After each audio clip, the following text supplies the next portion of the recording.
Hello everyone, this is Tony with TerraSky, and today we're going to cover how to do dynamic re-rendering using SkyVisualEditor.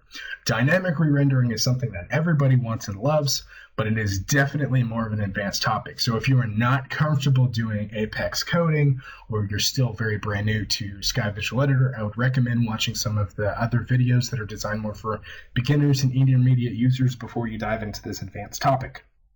However, the dynamic re-rendering is the concept of being able to show or hide entire blocks of information or sections based on user input. Notice that I have an account page, and this account page is pretty barren in terms of fields. So this is because I have most of that information hidden from the user by default. So what I can do is I can change the industry field to banking, and there's a little processing symbol that pops up. This is because I have it set up so that when the industry field is set to banking and the account rating is equal to hot, which it's not right now, that there's an entire section with SIC and SLA information that pops up.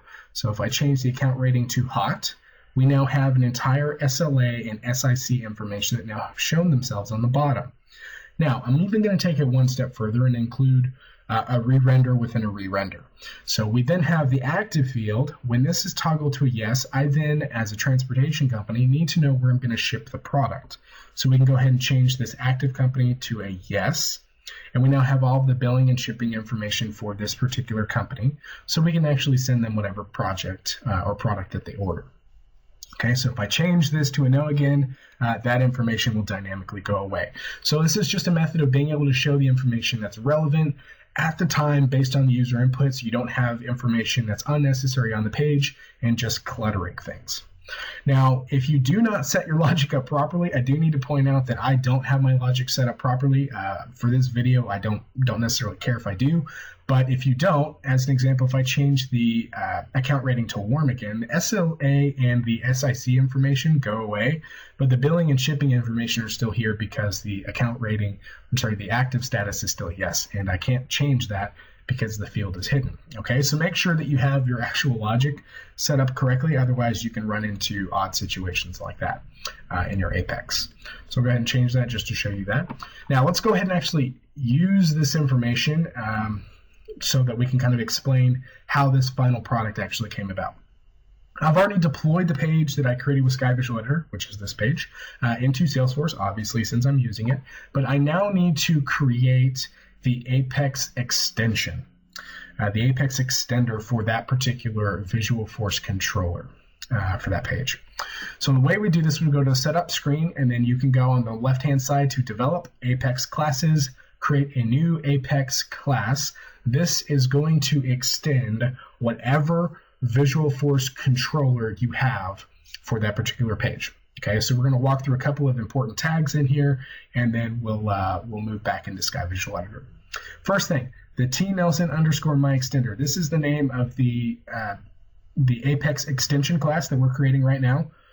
This is the name that you'll actually see pop up in SkyVisualEditor whenever you're trying to extend out this class so you can use these functions. The other thing that I should point out is that you need to extend the SkyEditor2.extender. This is how we're able to send and receive information to and from the Visualforce canvas to interact with.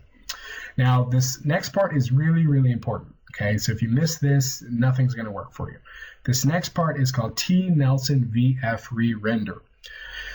This is the Apex controller name. By default, SkyVisualEditor creates a Visualforce page in Apex controller, and it names it the exact same thing. However, I have changed the Apex name to be something different from the Visualforce page. You have to manually do that, and I called it T_Nelson_VF ReRender. Okay, so I'm just go ahead and instantiating this object, and then I'm going to go ahead and put it inside of a constructor for us to use, and then we leverage that information down here in the functions. So there are two methods that I have created. One is called update re-render 1 and update re-render 2. This update re-render 1 is where I check that the account rating and the banking industry, the industry are set to banking, and the account rating is equal to hot. Okay, this is where we check that. And I store that information, that true value, inside of T1. Okay, this next one is simply going to check whether the active field, which is a custom field that I've created, is equal to yes. And when that's true, it stores that in T1. If it's false, it also stores that in T2 as well. Okay, so you go ahead and you save this. Now we need to add it into the Visualforce page to actually use. So we go back in the SkyVisualEditor. I have the page loaded here on the screen.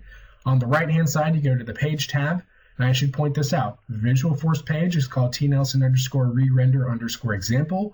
My Apex class was called tNelsonVF ReRender. Okay, so I have them named differently, and that is a manual thing.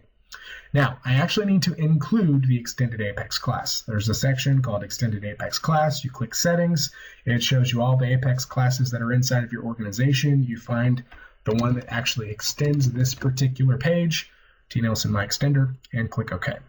Once that's in there, we then need to add it to the different sections that make sense. So here's the SLA block, okay, where all the SLA and SIC information is. And notice on the right-hand side, there's a property called rendered.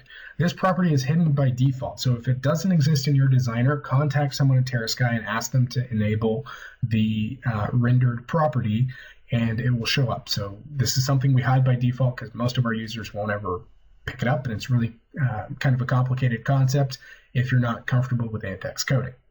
So we then are using the extender, okay, and then we're referencing the T1 variable that we set up inside of the Apex code. So this is where we determine, is it true, is it false, okay? Now, we actually need to interact with those particular methods. So I go to the industry field and the account rating field. Both of them have an action property. So we click that ellipsis, and we can then use the two methods that are available with the particular Apex extension class that we had. So I use the Apex method called update rerender 1 in this case. You can choose when that event is going to occur. I chose that I only wanted to check whenever there's a change on the data. And then the show activity indicator is just whether or not you want that little processing icon to show up. The next important thing is what we're going to re-render. This is the ID for the SLA SIC page block section, component 58_wrapper. Remember that in just a second. Okay, so go ahead and click OK. Now when I select that page block section, look at the wrapper ID for that page block section for the SLA SIC. Notice component 58_wrapper. Okay, so this is where we're going to render. Same thing goes for the active field. When I choose the active field, we have the Apex class included in here as well. I'm sorry, the Apex method called update rerender 2. And this time I'm including component 37_wrapper as the re-rendered thing. And this is the billing and shipping information page block section. Notice right there. Okay. Also notice inside of the rendered field, we are using the T2 variable because that is what is being used inside of the second method here. Okay, and that's where we're going to check that true-false value. Once this is actually in place, you simply redeploy the page, and then, like I said, here's the final product where you actually are able to go in and specify the different values and get that information to dynamically show or hide itself. Thanks for watching.